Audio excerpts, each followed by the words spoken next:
This episode of Fragbox TV is brought to you by the world's most beautiful nano reef tanks. Start your reefing adventure at reefcasa.com.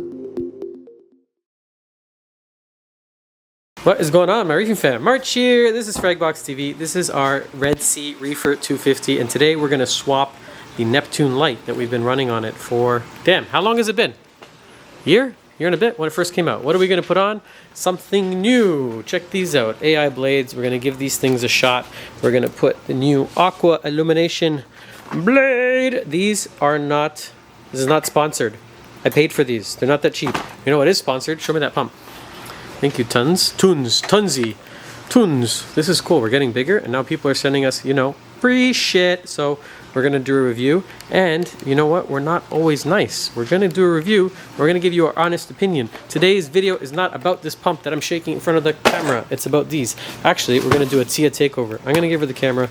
She's going to hook them up. Then we're going to put them on the app. We're going to use these kind of cool things someone sent us. Ryan, thank you very much, Ryan, sent us these brackets that he makes to hold them. So it's going to go in the RMS rail. I'm not 100% sure how it works, but we're gonna hook them up. We're gonna program them, and I think you guys are gonna be impressed because we set up one just for like a moment temporarily when they first came out a couple months back, and the par level that comes out of that thing is just wild. If it's looking a little sad in here, it's because we just pulled out the corals. We're kind of doing a revamp, so we thought let's start with the light, let's change it up a bit, and then we'll get into adding all the new corals, and you guys can kind of come along with us. So now I will give my minion this camera. Here, catch. Ready? Ah! Okay, sorry Ryan, I couldn't figure out how to use your parts. The instructions weren't so great. They look pretty well built. I'm gonna go with these AI clips eventually. I just hooked them up here on the side of the tank, so one of the mounting options comes right out of the box, and they basically just rest there.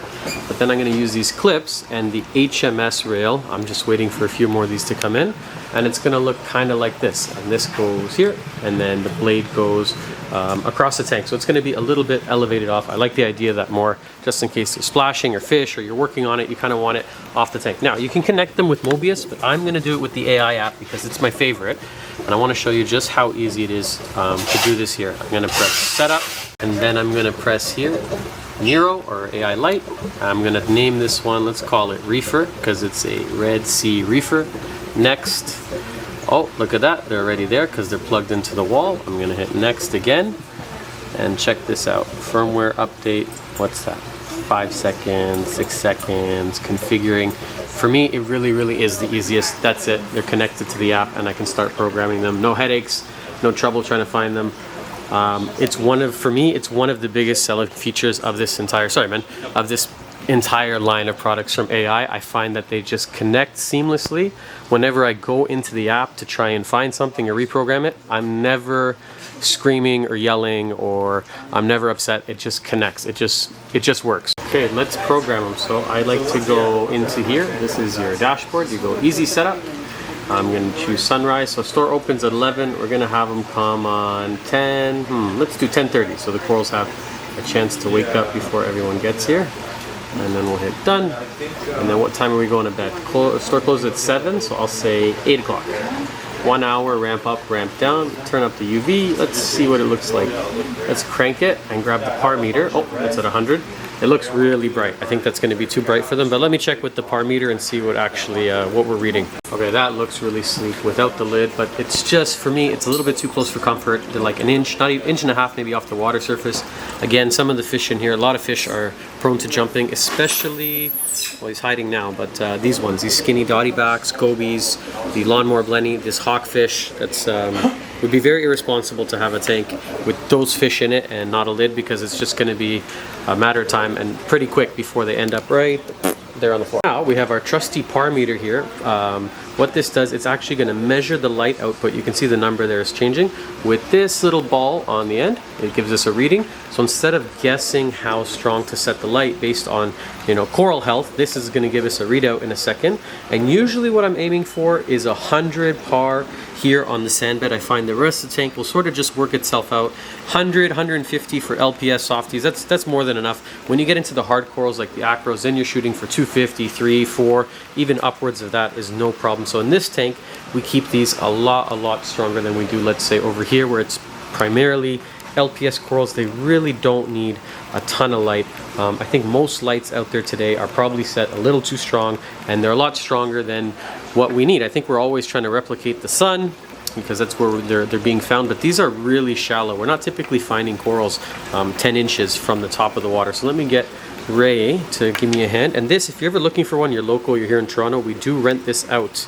Normally they're about $700 or $800 to buy, and you only really use it once. I think I've only ever sold one in the past 10 years. Somebody wanted one, but otherwise you leave a deposit, you take it home, you test your lights, and then you bring it back. Okay, we have our par meter model for the day, Frag Surgeon Dylan, and he's gonna hold it while I record to see what we're reading.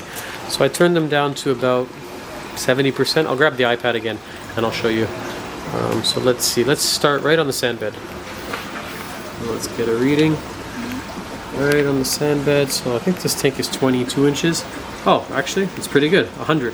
How about where those zoanthids are? Right over there.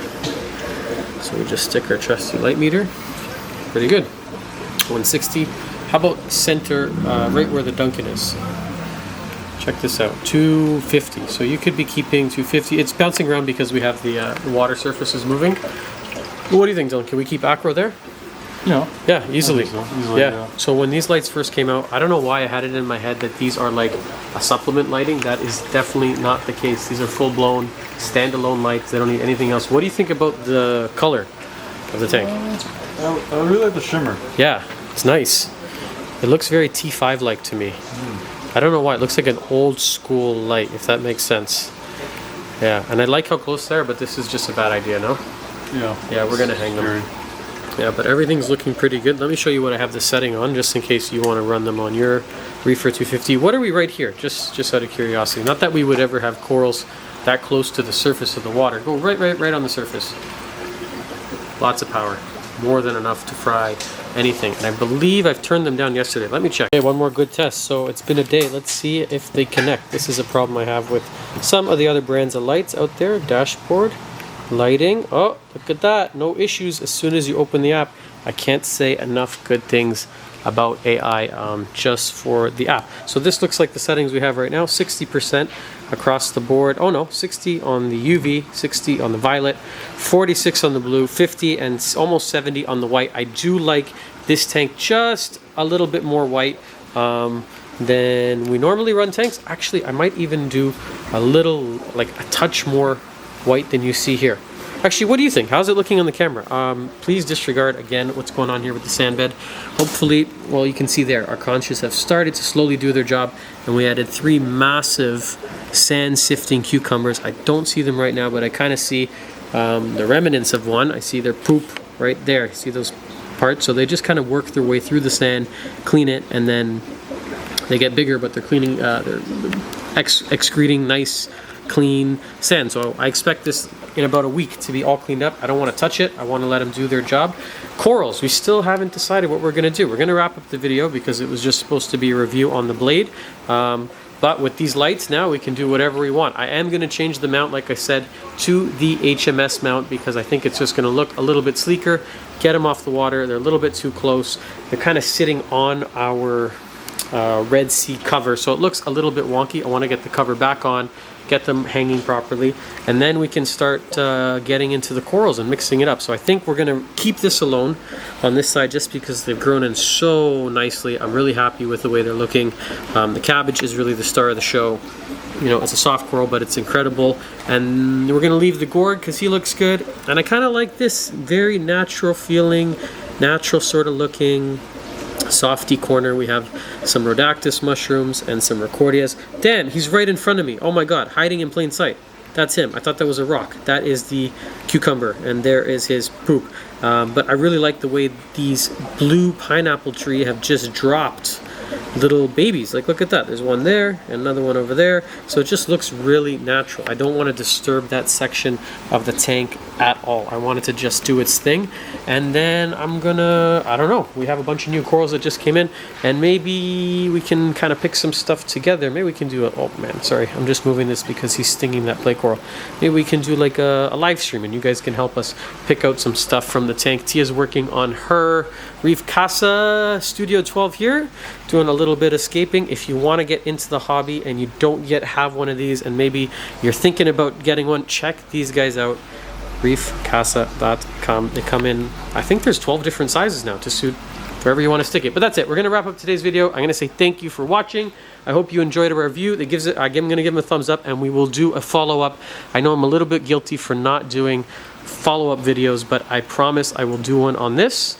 We'd like to give them at least a couple months. We'd like to play around with it, see if there's any issues, because you know that here on the channel we have no fucking problem. Sorry, kids. We have no farting problem saying what we really think. If there's something up with it, we are going to let you guys know, because we're not sponsored by them and they don't give us stuff for free. It's not free shit. It's coming all out of my pocket. Okay, that's it. We will see you guys back here on the next episode of Fragbox TV. Bye for now.